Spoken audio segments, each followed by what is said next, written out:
한국은 기독교인들이 감수하는 유럽에서 그나마 명백을 유지했던 나라입니다. 그러나 몇 년 사이에 교회 출석 인구가 급격히 감소함으로 100만 명 이하로 내려갔다고 합니다. 안타까운 사실은 자신을 그리스도인이라고 생각하면서도 교회에 출석하지 않는 가난한 교인들이 너무 많다는 사실입니다. 이 사실을 안타깝게 여긴 영국의 칼럼니스트 엘러나 프랜시스가 한 잡지에 기고한 크리스찬들이 교회에 나가지 않는 이유와 그럼에도 나가야 할 이유에 대해서 기고한 글입니다. 엘러나 프란시스는 믿음의 사람들이 교회에 나가야 할 이유에 대해서 다음과 같이 말했습니다. 저체는 히브리서 10장 25절의 말씀을 근거로 해서 모이기를 피하는 것은 말씀을 어기는 것이라고 말했습니다. 히브리서는 모이기를 피하는 습관을 따르지 말고 더욱 권하여 서로 돌아보라고 말씀했습니다. 그리고 두 번째는 에베소서 5장 25절을 근거로 해서 예수님은 교회를 사랑하신다라고 말했습니다. 에베소서를 보게 되면 아내를 향한 남편의 사랑을 교회를 향한 그리스도의 사랑으로 표현을 하고 있습니다. 그리고 세 번째는 마태복음 18장 20절 말씀을 근거로 해서 예수님은 교회 가운데 계신다라고 말했습니다. 예수님의 이름으로 모이는 사람들 가운데 예수님은 항상 계십니다. 이런 이유를 들어서 믿음의 사람들은 교회에 나가야 된다는 사실을 강조했습니다. 교회는 믿음의 사람들이라고 해서 다 기쁘고 즐거운 마음으로 교회에 나가는 것은 아닙니다. 하나님의 인도하심의 은혜를 받지 아니하고는 누구도 나갈 수 없는 곳이 바로 교회입니다. 예수님은 요한복음 6장 44절에서 이렇게 말씀했습니다. 나를 보내신 아버지께서 이끌지 않는다면, 나를 이 세상에 보내신 하나님께서 이끌지 아니한다면 아무도 내게 올 수 없다고 말입니다. 오늘 본문 말씀을 보게 되면 다윗도 같은 사실을 우리에게 가르쳐주고 있습니다. 누가 주의 뜰에 누가 거하느냐, 누가 교회에 누가 나와서 신앙생활할 수 있느냐 하면 주께서, 4절 그랬죠? 주께서 택하시고, 4절 한번 같이 읽겠습니다. 주께서 택하시고 가까이 오게 하사 주의 뜰에 살게 하신 사람은 뭐가 있다? 복이 있다. 주께서 택하시고 주께서 가까이 오게 하시고 주께서 주의 뜰에 살게 하신다, 그렇게 강조하고 있습니다. 사람이 아닙니다. 내가 아닙니다. 하나님이 택하시고 하나님이 가까이 오게 하시고 하나님이 주의 뜰에서 살게 하신 그 사람은 복이 있다. 예수를 믿으면서도 교회에 나오지 아니하는 사람보다는 교회에 나오는 사람들, 그 사람들이 복이 있다. 하나님의 인도하심을 받고 교회에 나와 하나님께 예배와 찬양과 경배 드리는 사람이 복이 있습니다. 그 복입니다. 누구나 교회에 나오는 건 아니란 말입니다. 하나님이 가까이 오게 하신 사람들, 하나님이 나오게 하신 사람들, 그 사람들이 복이 있는 겁니다. 가난한 교인이 아니라, 교회에 나오지 않는 사람이 아니라, 예수를 믿는다 하면서도 교회에 나오지 않는 사람이 복이 있는 것이 아니라 교회에 나오는 사람. 이건 하나님의 은혜라는 말입니다. 이것이 하나님이 나에게 주신 복 중의 복이라는 사실을 우리는 잊어서는 안 되는 것입니다. 이 귀한 은혜와 복을 나에게 주신 하나님께 우리는 항상 감사하면서 교회를 떠나지 말고 죽을 때까지 교회에 머물면서 하나님을 섬기다가 천국 가는 성산의 모든 성도들이 되시기를 축원합니다. 이게 복입니다. 누구나 나오고 싶다고 교회는 나오는 것이 아닙니다. 사람이 아무리 이끌어도 협박해도 하나님이 그 마음을 인도하지 않으면 나올 수 없는 겁니다. 그리고 사람들이 아무리 교회 나가지 말라고 공갈하고 협박해도 하나님의 인도하심을 받는 사람들은 죽어도 나갑니다. 매맞아도 나갑니다. 자신의 삶에 손해가 피해가 있어도 나갑니다. 나를 보내신 아버지가 이끌지 아니하면 아무도 내게 나올 수 없다. 주께서 택하시고 가까이 하사 주의 뜰에 살게 하신 그 사람 아니고는 나올 수 없다. 그렇다면 우리로 하여금 주의 뜰에 살게 하시는 은혜를 우리에게 베풀어 주시는 그 하나님은 어떤 하나님인가를 우리가 알아야 됩니다. 오늘 다윗은 그 하나님, 나를 택하시고 나를 가까이 하사 주의 뜰에 살게 하신 은혜를 주신, 그 복을 주신 하나님이 어떤 하나님인가를 다윗은 알고 그 하나님을 알지 못하는 우리에게 오늘 말씀을 통하여 가르쳐주고 있는 겁니다. 우리 하나님이 악한 하나님이었다면 나를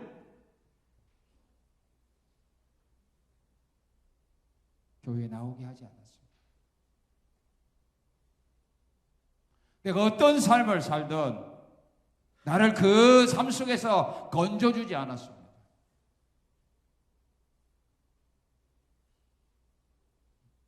나를 택하시고 가까이 하사 주의 뜰에 살게 하신 그 하나님이 어떤 하나님인가 우리가 알아야 됩니다.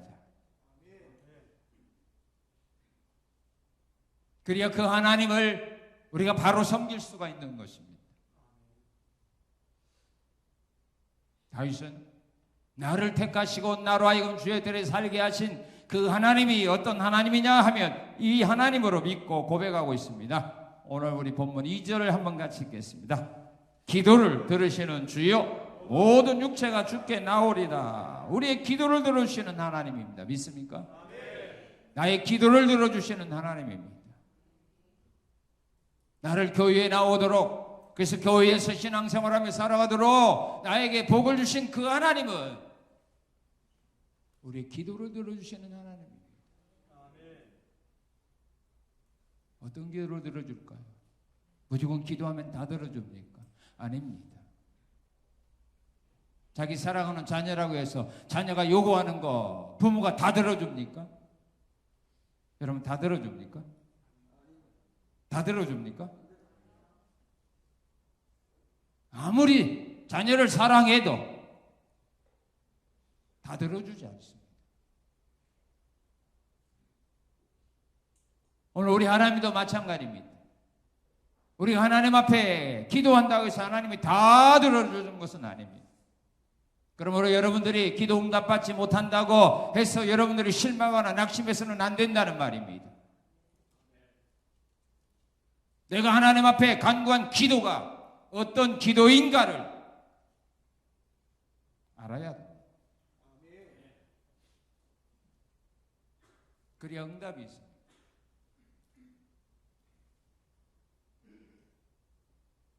왜 안 들어주냐고. 불평하지 말고, 낙심하지 말고,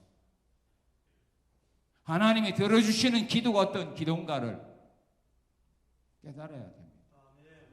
그리고 그 기도를 바꿔야 되는 겁니다. 하나님이 우리 기도를 들어 응답해 주시는 하나님이 어떤 기도를 들어 응답해 주시느냐 하면 예수님은 마태복음 21장 22절에서 이렇게 가르쳐 줍니다. 하나님이 우리 기도 듣고 응답해 주는 기도가 무슨 기도냐, 어떤 기도를 해야 되느냐 하면 예수님은 이렇게 가르쳐 줍니다. 믿고 구하라. 믿고 구하라. 그리하면 받으리라. 믿음으로 기도하는 겁니다. 야고보서 1장 5절 6절에서 주의 종 야고보는 이렇게 우리에게 가르쳐 줍니다. 믿음으로 구하고 의심하지 말아라. 의심하는 자는 마치 바람에 밀려 요동하는 바닷물개 같으니 이런 자는 무엇이든지 주께 얻기를 생각하지 말아라. 자기가 기도하고 자기가 기도한 내용에 대하여 의심하는 자는 응답받을 줄 생각하지 말아라. 여러분 기도하고 의심 안 합니까? 기도하고 의심 안 할 때가 많아요? 할 때가 많아요? 할 때가 많아요? 안 할 때가 많아요? 대답 좀 해봐요. 여러분들이 기도하고 의심합니까? 안 합니까? 해요? 안 해요? 하지요? 응답받을 줄 생각 말아라. 그 성경인데 내가 기도하고 내가 의심했는데 하나님 응답해주면 하나님은 가짜예요. 그 하나님은 성경이 말하는 하나님이 아니라는 말입니다.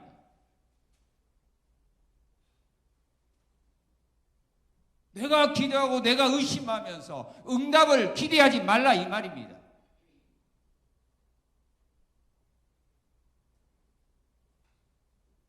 나는 기도하고 나는 의심했는데 하나님이 내게 응답해 주었다라고 말한다면 그 하나님은 성경이 말하는 하나님이 아니라니까. 그 하나님은 가짜예요. 왜? 하나님은 하나님이 하신 말씀을 하나님이 어기지 않아요.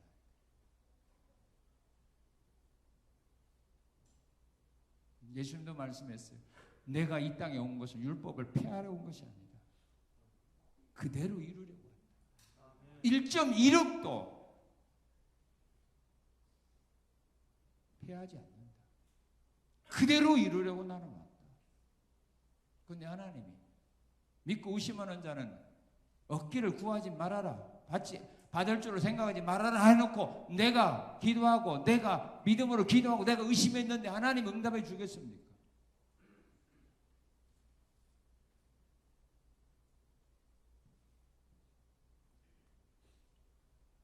마가복음 11장 24절에서 예수님 말씀했죠. 너희가 무엇이든지 믿고 구한 것은 받은 줄로 믿어라. 그리하면 그대로 된다. 그랬어요. 믿고 구한 거 받은 줄로 믿고 살아라. 그러면 그대로 된다. 의심하면 안 된단 말이에요. 우리 믿음의 사람들이 믿음으로 가다가 의심하면 그때부터 하나님의 역사는 중단됩니다. 베드로 사도가 예수님이 물 위로 걸어오라는 말씀 믿고 바다 위로 뛰어내렸습니다. 막 걸어갔습니다. 걸어가다가 왜 빠져갔습니까? 바다 위를 예수님처럼 걷다가 왜 베드로가 바닷속으로 빠져들어간 겁니까? 이유가 뭡니까? 예수님이 이유를 가르쳐 줬죠. 왜 의심했느냐? 너 왜 의심했느냐?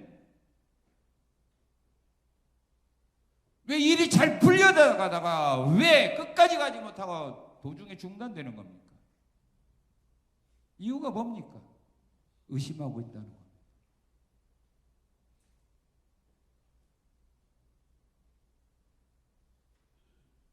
하나님은 우리의 믿음대로 역사하시다가도 우리가 의심하면 그때부터 하나님의 능력은 내게서 떠나가는 겁니다.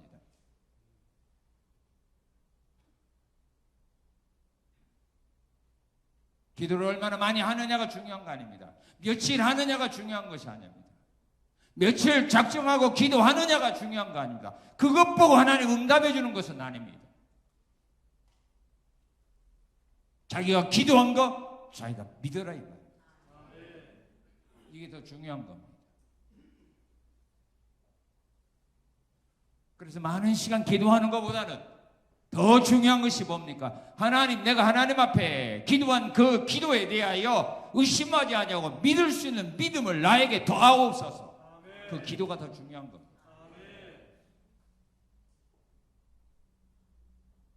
의심하지 않는 믿음을 나에게 더 달라고 하는 그 기도가 더 중요한 겁니다. 그리고 하나님의 뜻에 맞는 기도를 해야 합니다. 하나님의 뜻에 맞지 않는 기도는 하나님이 응답하지를 않습니다. 요한 1서 5장 14절에서 사도 요한은 이렇게 우리에게 가르쳐 줍니다. 그의 뜻대로 무엇을 구하면 듣는다. 그의 뜻대로 무엇이든지 구하면 하나님은 들어주십니다. 그의 뜻대로, 내 뜻이 아닙니다. 하나님의 뜻에 맞는 기도를 해야 합니다. 그래서 기도하기 전에 우리는 이 기도가 하나님의 뜻에 맞는지 안 맞는지를 먼저 생각하고 기도해야 된다는 말입니다. 무조건 한다고 들어주는 것 아닙니다. 그것이 중요한 겁니다. 직원들이 회사에서 일할 때도 마찬가지입니다. 회사가 뭘 원하는가, 사장님이 뭘 원하는가를 알고 계획을 세워야 되죠. 그걸 무시하고 내가 우리 회사는 이런 회사가 되었으면 좋겠다라고 하는 계획서를 가지고 올려보십시오. 결제해 주는 거. 여러분이 사장이라면 결제해 주겠습니까?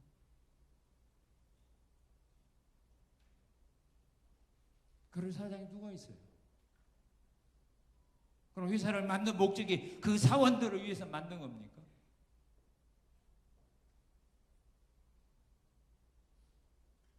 하나님의 뜻에 맞는 기도를 해야 합니다. 야고보서 5장 17절 말씀을 보게 되면 엘리야 선지자가 하나님 앞에 이런 기도를 했다고 합니다. 무슨 기도했죠? 비 오지 않기를 간절히 구했다라고 말합니다. 엘리야 선지자가 하나님 앞에 비 오지 않기를 간절히 기도했더니 하나님이 3년 6개월 비를 주지 않았다라고 말합니다. 그러면 엘리야가 왜 이 기도했을까요? 왜 비를 주지 말라고 기도를 했을까요? 그 이유는 열왕기상 17장 1절에서 7절을 보면은 하나님이 엘리야에게 그런 말을 합니다. 내가 치면에 너 가서 그리시네가에 가서 물 마셔. 물이 말라버릴 거다. 이 백성들이 범죄했기 때문에 내가 비를 주지 않을 거다. 그래서 그 하나님의 뜻을 알고 엘리야가 하나님 앞에 기도하는 겁니다. 비 주지 말라. 그리고 또 야고보서 5장 18절에 보면 엘리야가 뭐라고 기도했다고 합니까? 비 오기를 간절히 하나님 앞에 구했더니 하나님이 비를 주셨다라고 말합니다. 그러면 엘리야가 왜 하나님 앞에 비 달라고 합니까? 열왕기상 18장 1절에 보면 엘리야에게 하나님이 찾아와서 말씀합니다. 내가 지면에 비를 내릴 거다. 그러니 너 가서 아합 왕을 만나라 그럽니다.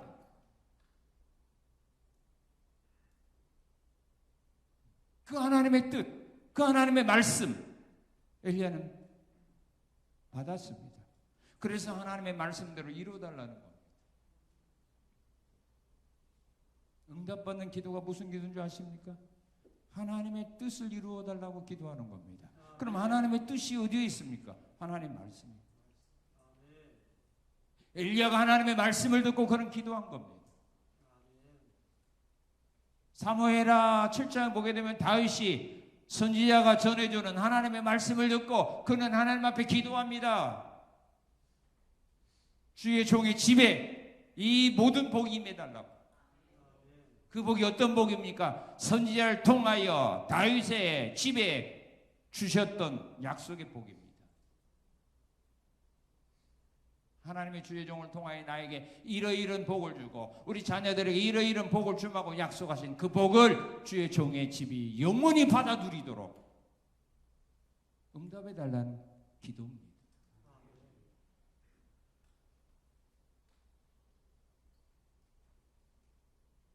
그리고 응답이 없어도 인내하며 하는 기도를 해야 됩니다. 누가복음 18장에서 한 과부가 자기 원한을 재판장에 가서 해결해 달라고 하지만 재판장이 해결을 안 합니다. 그러자 저녁마다 가서 부르짖어 내 원한 좀 풀어달라고 할 때 재판장이 그렇게 생각했다고 합니다. 내가 저 여인의 원한을 풀어주자면 저녁마다 와서 내게 간구하면 내가 잠도 못 자니까 저 여인의 원한 먼저 풀어주자 라고 생각하고 재판장이 그 여인의 과부의 원한을 풀어준다라고 말하면서 주님이 하시는 말씀, 구하는 자에게 좋은 것을 주지 않겠느냐? 하나님이 너희의 원한을 풀어주지 않겠느냐? 응답이 없다고 낙심하지 말고 인내하면서 기도하라, 그 말입니다. 가나안 여인이 주 다윗의 자손이여 나를 불쌍히 여겨달라 했을 때 예수님은 응답이 없었습니다. 모른 척했습니다. 그래도 여인은 끝까지 부르짖었습니다. 여리고성의 소경 거지 바디메오 예수님을 부르짖습니다. 나 좀 불쌍히 여겨달라. 사람들이 잠잠하라고 말합니다. 더 크게 소리 지릅니다. 그때서야 주님이 그를 오라고 부릅니다. 만약 사람들이 잠잠했을 때 알았어요, 시끄러 미안하고 입 다물었다면 바디메오가 어떻게 응답받습니까? 응답이 없어도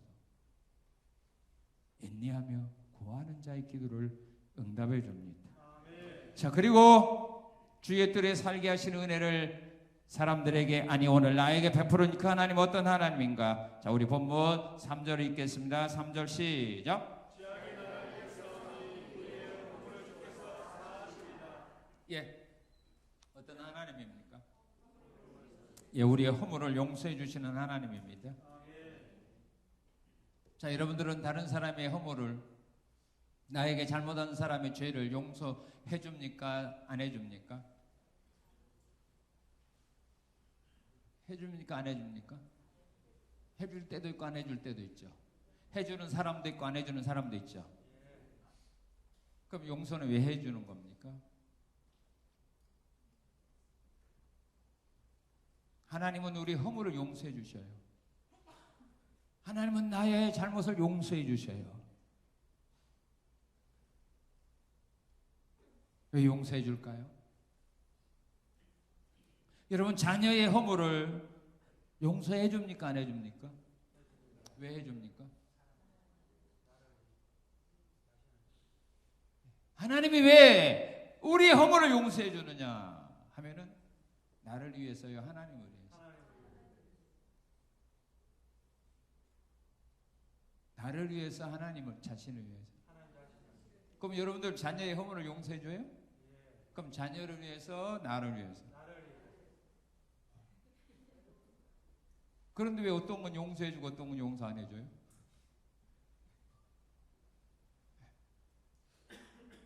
이사야 43장 25절을 보게 되면 나는 나를 위하여 너희 허물을 도말하는 자니 내 죄를 기억하지 아니하리라. 믿습니까? 네, 하나님 자신을 위해서 용서해 주는 겁니다. 용서받지 못한 사람도 마음이 괴롭지만 용서하지 못한 사람의 마음은 더 괴로운 겁니다.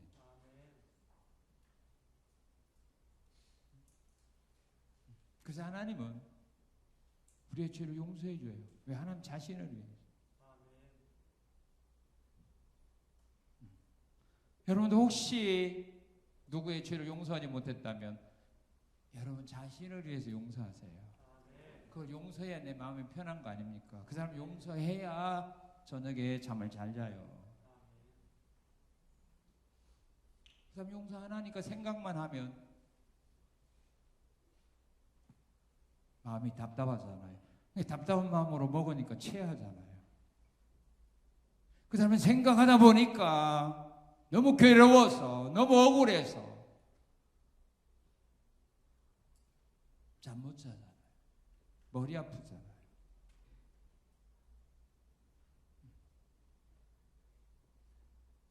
부부간에도 마찬가지 아니겠소? 용서하지 않으면 뭐야? 아는 사람 마음은 편해요?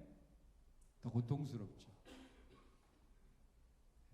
부모가 자녀 죄 용서 안 하면 자녀가 더 고통스러워요? 엄마가 더 고통스러워요? 자녀는 그것도 몰라. 얼마나 부모가 자기 때문에 고통당하고 괴로워하는지 잠 못 이루는지 자녀는 몰라. 나가서 친구만테 재미있게 떠들어. 놀아. 우리도 마찬가지입니다. 내가 하나님 앞에 잘못했는데도 내가 뭘 잘못했는지 몰라. 그 잘못한 죄의 대가가 뭔가도 몰라.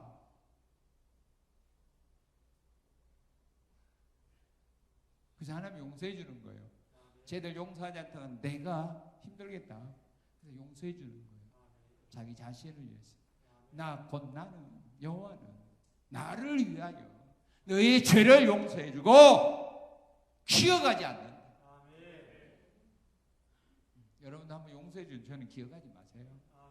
누구를 위해서? 그래야 여러분들이 마음이 편해요.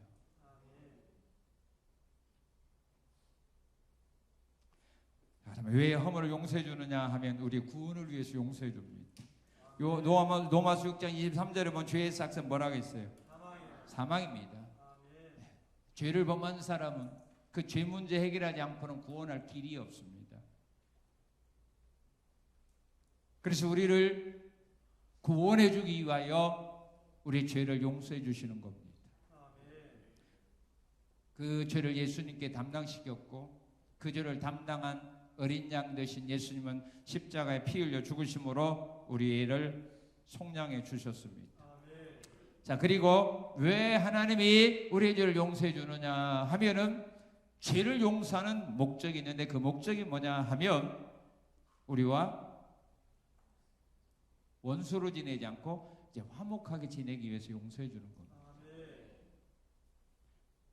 부부간의 서로의 잘못을 용서하지 않냐고는 화목할 수가 없습니다. 부모와 자녀간의 잘못을 용서하지 않고는 화목할 수가 없습니다. 친구와 친구 사이의 잘못을 용서하지 않고는 화목할 수 있는 길이 없습니다. 죄는 원수 되게 만드는 거예요. 죄가 들어오면 서로 원수 되게 삽니다. 아담이 범죄하기 전에는 하나님과 사이좋게 살았습니다. 선을 때 하나님 에덴 동산에 와서 아담과 데이트했습니다. 그런데 그 사이 죄가 들어오니까 그 화목이 깨져버렸습니다. 원수가 되었습니다. 그래서 다시 하나님과 죄인된 우리가 화목하기 위하여 예수님이 십자가에 죽으신 겁니다.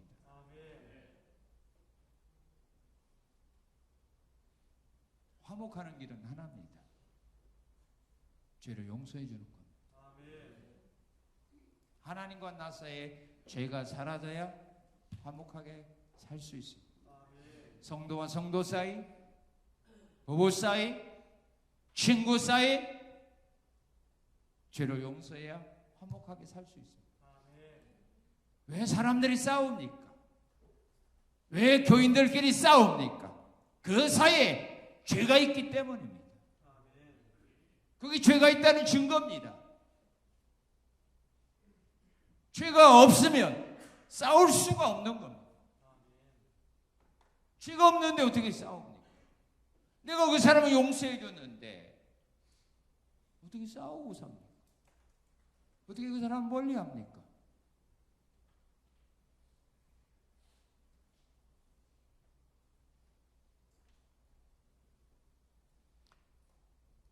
하나님이 우리와 이제 원수로 너무 오래 살았잖아요.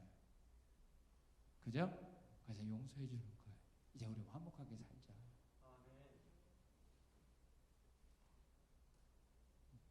그래서 여러분들이 하나님 앞에 자꾸 죄만 짓는 신앙생활 하면 어떻게 돼요? 멀리 가요? 더 가까이 가요? 멀리 가잖아요. 자녀가 부모 곁에서 자꾸 멀리 가는 이유가 있어요. 무슨 이유예요? 뭔가 잘못해서 그래요. 그래서 불러도 멀리 갑니다. 그런데 그 죄를 용서해 줘 보세요. 가까이 옵니다. 화목하기 위해서.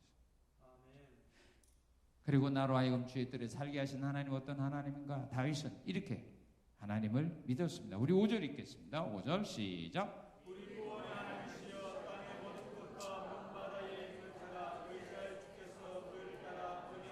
예, 우리 구원의 하나님이요. 하나님은 나를 구원해 주신 하나님입니다. 믿습니까? 어디에서 구원해 주십니까? 로마서 8장에 보게 되면 죄와 사망에서 우리를 구원해 주시는 분입니다. 죄 가운데서 사망 가운데서 우리를 구원할 수 있는 자는 이 세상에 아무도 없습니다. 죄와 사망에서 나를 구원해 주신 분은 바로 하나님이십니다. 에베소 2장 1절에 보게 되면 우리는 죄와 허물로 죽은 자라고 말합니다. 그런데 그 죄와 사망에서 우리를 구원해 주었습니다. 주님은 말씀했습니다. 나는 부활이고 생명이니 나를 믿는 자는 죽어도 살고 무릇 살아서 나를 믿는 자 영원히 죽지 아니하리라. 믿습니까? 죄와 사망에서 나를 구원해 주십니다. 그래서 우리를 정죄할 자는 없는 겁니다. 마귀도 우리를 정죄할 수가 없는 겁니다. 왜? 하나님이 내 죄를 용서해 주셨기 때문입니다.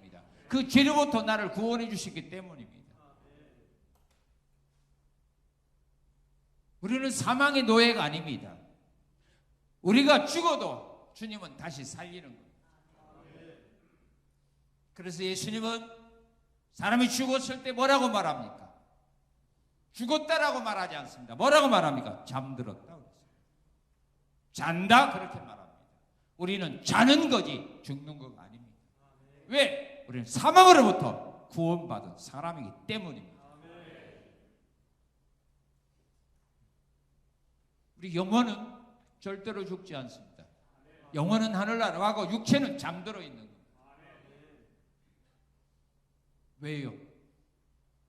하나님이 우리를 죄와 사망에서 구원해 주시기 때문입니다.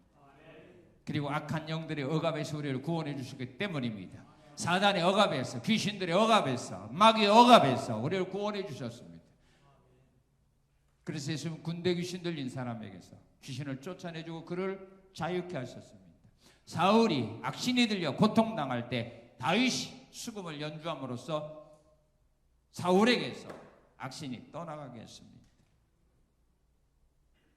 예수님은 우리를 악한 영들의 억압에서 구원해 줄 뿐만 아니라 이제는 우리 자신도 그와 같은 삶을 살아가도록 우리에게 능력을 주셨습니다.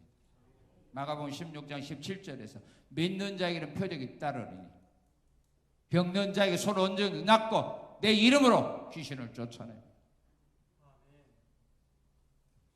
악한 영에게 억압받는 사람들을 구원해 주십니다. 그리고 멸망의 자리에서 구원해 주십니다. 하나님 물론 세상을 심판하기 전에 노아로 하여금 먼저 방주에 들어가게 한 후에 이 땅에 비를 내려서 심판했습니다. 하나님은 소돔 고모라 성을 유황불로 심판하기 전에 롯을 성에서 떠나게 하신 후에 심판했습니다. 마태복음 24장에 보면 예수님은 약속했습니다. 내가 이 세상을 심판하기 전에 내가 천사들을 보내어서 하늘 이 끝에부터 저 끝에 있는 하나님의 택자들을 내가 불러 모으리라. 믿습니까? 멸망하기 전에 우리를 구원해 주는 겁니다. 그러므로 우리는 주님의 재림과 주님의 심판에 대해서 두려워할 필요가 없는 겁니다. 나를 먼저 건져내신 후에 이 세상을 심판할 것이기 때문입니다. 왜요? 하나님은 나의 구원자거든요. 그리고 하나님은 6절 7절을 보니까 능력이 하나님입니다. 자, 우리 6절 7절 한번 읽겠습니다. 시작.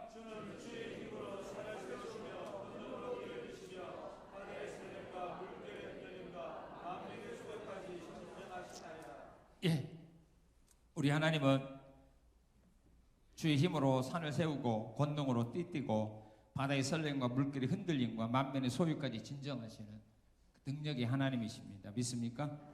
예, 우리 하나님은 사람이 못하는 것도 다 하시는 능력이 하나님입니다. 그래서 늙은 부부로 하여금 아이 낳게도 했습니다. 사내를 알지 못하는 처녀로 하여금 아이 낳게도 하셨습니다. 모세가 이스라엘 백성들이 고기가 먹고 싶다고 할 때 하나님이 약속합니다. 내가 한 달 동안 고기를 주어 먹게 할 거라. 그때 모세가 말합니다. 하나님, 그건 불가능합니다. 가축을 잡아도 바다에 고기를 모은다 할지라도 그것은 있을 수 없는 일이 할 수 없는 일입니다 라고 말했지만 하나님은 한 달 동안 배부르게 먹게 해주셨습니다. 사람이 못하는 거 하나님은 하십니다. 내가 못하는 거 하나님은 하십니다. 믿습니까? 그 능력이 하나님 우리는 믿는 겁니다. 그래서 사람이 못한다고 결론을 내렸을 때 방법이 없었을 때 우리는 마지막으로 눈을 들어 하늘을 보는 겁니다. 하나님을 바라보는 겁니다. 하나님을 의지하는 겁니다. 낙타가 바늘기로 들어갈 수 없습니다. 우리 사람은 그렇게 할 수가 없습니다. 그러나 하나님은 하시지 않습니다. 내가 못한다고 포기하지 말라 그 말입니다. 그리고 우리 하나님은 사람이 대적할 수 없는 능력이 하나님입니다. 사람이 하나님과 싸워서 이길 수 없습니다. 여러분들이 아무리 지혜롭고 똑똑하고 힘이 있어도 하나님을 이길 수는 없다 그 말입니다. 신명기 32장 39절에 보게 되면 나는 죽이기도 하고 살리기도 하고 상하기도 하고 낫게도 하나니 내 손에서 능히 빼앗을 자 없느니라. 하나님의 손에서 빼앗을 수 있는 사람이 하나도 없습니다. 왜? 힘이 세니까. 여러분들의 손에서도 빼앗을 자 없죠? 누구한테 뺏겨요? 이장님 나한테는 안 뺏길 것 같아요. 왜? 내가 장로님은 힘이 좀 부족한 것 같아. 옛날에는 몰랐지만 지금은 안 될 것 같아. 그러니까 아예 뺏으려고 내가 도전을 안 해요. 왜? 일단 나만 손해나니까. 그러나 좀 강한 사람에게는 1초도 못 견딜 거예요. 잘못하면 손 부러지거든. 하나님의 손에서 빼앗을 수 있는 사람은 없다. 욥은 욥기서 9장 12절에서 이렇게 고백을 합니다. 하나님이 빼앗으시면 누가 막을 수 있느냐. 한나는 사무엘상 2장 10절에서 이렇게 고백했습니다. 여호와를 대적하는 자는 산산이 깨어질 것이다. 교만한 사람들이 하나님 대적하다가 산산이 깨지는 거 우리가 보잖아요. 그죠? 여러분 한번 대적 한번 해보세요. 여러분 이기는가 산산이 깨지는 거. 아무리 강한 자도 천하장사라도 하나님을 이길 수 있는 사람은 없습니다. 그리고 하나님의 능력은 영원합니다. 하나님의 능력은 영원한 능력입니다. 사람의 능력도 영원하죠. 예? 예. 젊었을 때 메뚜기도 한때라고. 젊었을 때 힘쓴 사람 보아도요. 늙으면 똑같더라고요. 옛날에 뭐 운동했던 사람이나 뭐 병들어 병실에 있는 사람 보니까 운동하지 못한 사람이나 똑같더라고요. 자기 몸도 이기지 못하더라고요. 일어나지도 못하잖아요. 다윗도 마찬가지입니까? 골리앗과 싸워서 이겼던 다윗 아닙니까? 어디로 가든지 전쟁에 승리했던 다윗 아닙니까? 그런데 늙으니까요. 힘 못 쓰더라고요. 적군에게 막 죽으려고 하니까 신하들이 와서 구원해 주더라고요. 그리고 열왕기하 1장에 보니까 늙으니까 침상에 누워 살더라고요. 체온이 떨어져 가지고 이불 덮고 살더라고요. 그러다가 가더라고요. 사람의 능력은 영원하지 않아요. 한때예요. 사람의 권력도 한때 아닙니까? 대통령은 5년. 그 5년인데도 전반기에 조금 힘 있다가 나중에 이 정도 되게 되면 그 다음에 차기 대선 주자에 사람들이 막 모이지. 이미 끝나는 사람한테 줄 서는 사람 없더라고요. 사람의 권세는, 능력은 영원하지 못해요. 그러나 하나님은 영원합니다. 믿습니까? 어제나 오늘 영원합니다. 다윗을 통하여 역사하셨던 하나님, 성경시대에 나타난 믿음의 사람을 통해 역사하셨던 하나님은 오늘 이 시대에 나에게도 동일하게 역사하실 수 있는 능력의 소유자임을 우리는 의심해서는 안 된다는 말입니다. 하나님의 능력은 영원합니다.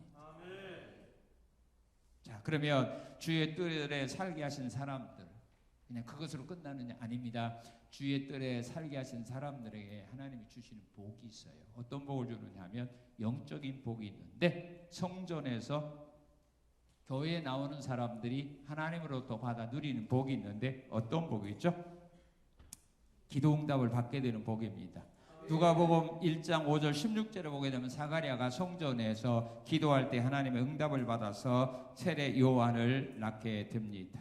이사야 56장 7절에 보면 뭐라고 말했죠? 내 집은 만민이 기도하는 집이다라고 말합니다. 히스기야 왕이 어려운 문제를, 국가적인 어려운 문제를 만났을 때 성전에 올라가서 편지를 펴놓고 기도할 때 하나님이 천사를 보내서 적군 18만 5천 명을 처리해 주셨습니다. 여호사밧 왕이 국가적인 어려운 일을 만났을 때 모든 백성들을 하나님의 뜰에 모아놓고 하나님 앞에 기도할 때 하나님 응답해 주셔서 국가적인 어려운 문제를 해결하게 되었습니다. 교회 나와 기도할 때 하나님 응답의 복을 주십니다. 또한 교회에서 받는 복이 어떤 복인가? 주님을 만나는 복입니다. 예수님을 만나는 복입니다. 누가복음 2장 21절 33절에 보게 되면 예수님이 성전에 할례를 받으러 갔어요. 성전의 율법의 관례대로 예식을 행하려 갔었을 때에 시므이라고 하는 사람이 예수님을 만나게 됩니다. 그리고 안나라고 하는 여선지자가 성전에 오신 예수님을 만나게 됩니다. 교회에 나와서 예수님을 만나는 복이 있습니다. 그리고 교회에서 받는 복이 어떤 복인가? 하나님의 말씀을 듣는 복입니다. 하나님의 말씀은 교회에 나와야 듣습니다. 세상에서 하나님 말씀 전해주지 않습니다. 교회는 하나님이 하나님 말씀을 전해주라고 세운 교회이기 때문입니다. 사도행전 5장 17절 21절에 보게 되면 사도들이 옥에 갇혔습니다. 사도들이 옥에 갇혔습니다. 그런데 하나님이 천사를 보내서 옥에 갇혔던 사도들을 구원해 줍니다. 왜 구원해 줬죠? 사도들이 옥에 갇혔는데 하나님의 천사들을 보내서 옥에 갇혀 있는 사도들을 옥에서 건져줍니다. 그러면서 그들에게 말합니다. 뭐라고 했습니까? 빨리 도망가라? 아닙니다. 성전에 가서 하나님 말씀 가르쳐. 빨리 성전에 가서 성전에 모여있는 사람들에게 하나님 말씀 가르쳐 주어라. 전해 주어라. 목적이 그겁니다. 이른 아침에 가보았는데 성전에 사람들이 있었습니다. 그때 사도들은 그 성전에 있던 사람들에게 하나님의 말씀을 전해 주었습니다. 예수님도 안식일마다 회당에 가서 하나님 말씀을 가르쳤습니다. 사도행전에 보게 되면 사도 바울도 복음 전하면서 전도하면서 안식일마다 회당에 가서 회당에 모여 있는 사람들에게 말씀을 전해 주었습니다. 교회는 우리가 기도하여 응답받고 예수님을 만나고 또한 하나님의 말씀을 듣는 것입니다. 이것이 하나님의 성전에 거하는 자들에게 하나님 주시는 영적인 복입니다. 그리고 그들에게 육적인 복을 줍니다. 우리가 항상 교회에서만 살 수가 없는 겁니다. 우리는 세상에 가서 살아야 될 사람들입니다. 그렇죠? 그렇죠? 대답 안 하는 사람 항상 교회에 계실래요? 그럼 밥 주려면 힘드는데? 잠자리도 좀 불편한데? 자, 우리가 교회를 통해서 이런 영적인 복을 받고 우리는 또한 세상에 나가서 가정에 나가서 우리는 또한 육신의 삶을 살아가야 됩니다.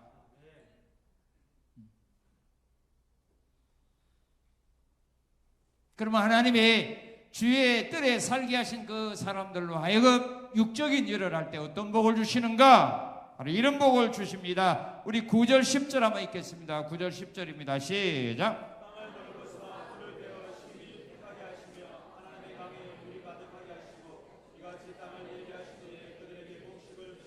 예, 됐습니다. 땅을 예비해 주십니다. 일할 수 있는 좋은 터전을 준비해 주십니다. 믿습니까?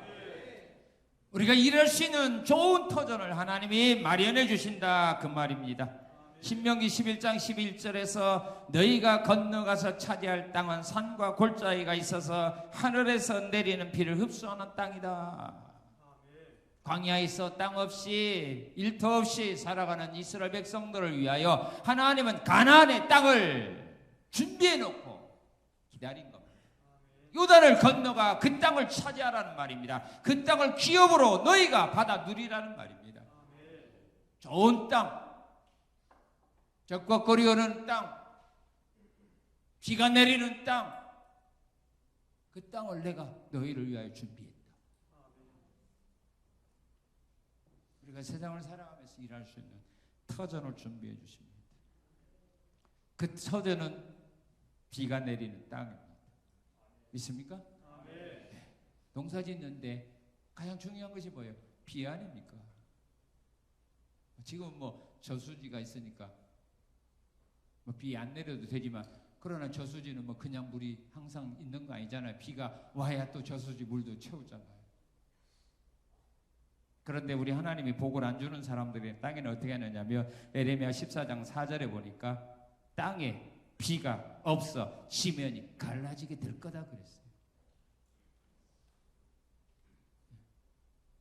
하나님 비를 주자면 지면이 갈라져 버려요. 그러면 그 땅이 아무것도 못해요. 그런데 하나님이 예비하신 땅은 비를 준다, 그 말입니다. 강의 물이 가득해서 강의 물을 댈 수 있도록 만들어주겠다. 그 다음에 또 번째는 어떤 복을 주는가? 우리 10절입니다. 10절 시작.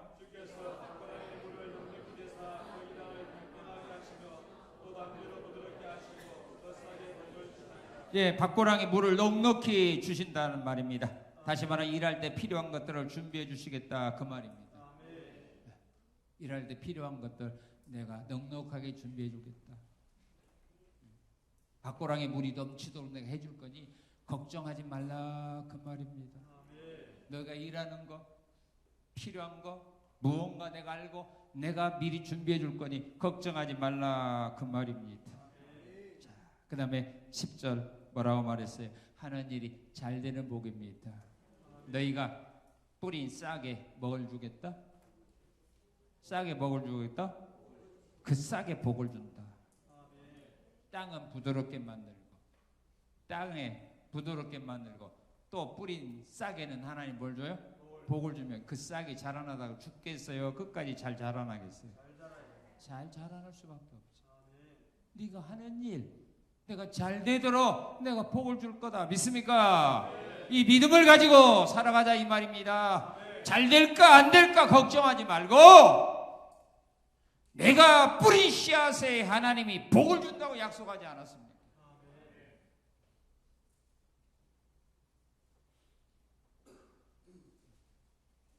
여러분들이 하는 일 잘 되어지도록 비를 주어서 땅이 부드럽게 하고, 그 부드럽게 한 땅에 뿌린 씨앗에 하나님이 복을 주어서 땅이 잘 자라게 해줄 거니 걱정하지 마라. 환경이 어떻고 이거 미리미리 걱정하지 마. 환경 나빠? 그럼 내가 그 환경 좋게 만들어줄게. 물이 흐르게 하고 내가 비를 주고, 그래서 좋은 환경 만들어줄게. 환경 탓하지 말라, 이 말입니다. 환경이 나쁘다고 미리 포기하지 말라는 말입니다. 그리고 하고자 하는 일이 잘 될까 안 될까 걱정하지 말라는 말입니다. 씨를 뿌려보라는 말입니다. 그러면 뿌린 씨의 싹은 내가 나게 해주는 거지. 네가 나게 하는 거 아니지 않느냐. 우리가 싹에서 씨에서 싹이 나고 그것이 자라나고 그것이 열매 맺게 하는 것은 사람들이 하는 일 아닙니다. 그건 하나님이 하시는 겁니다. 그래서 바울 사도도 고린도 3장에서 그런 말 하지 않았습니까? 나는 심었고 아볼로는 물을 주었고 자라나게 하시는 분은 하나님이다. 우리는 심을 수는 있고 물릴 수는 있지만 그 싹이 자라나서 열매 맺기는 사람이 못한다는 거야. 그런데 하나님이 약속하잖아요. 내가 싹 뿌려봐. 싹나게 할게. 그 싹에 내가 복 줄게. 하나님이 복 준 싹이 자라나다 말겠어? 그래서 결국은 어떻게 됩니까? 9절, 11절, 13절에 보면 풍성한 열매를 맺게 됩니다. 자, 우리 11절, 13절 한번 읽겠습니다. 시작!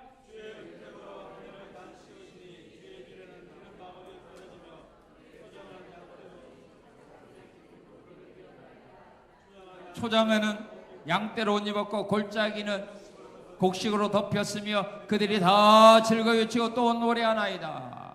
풍성한 열매를 거두게 하십니다. 믿습니까? 곡식이,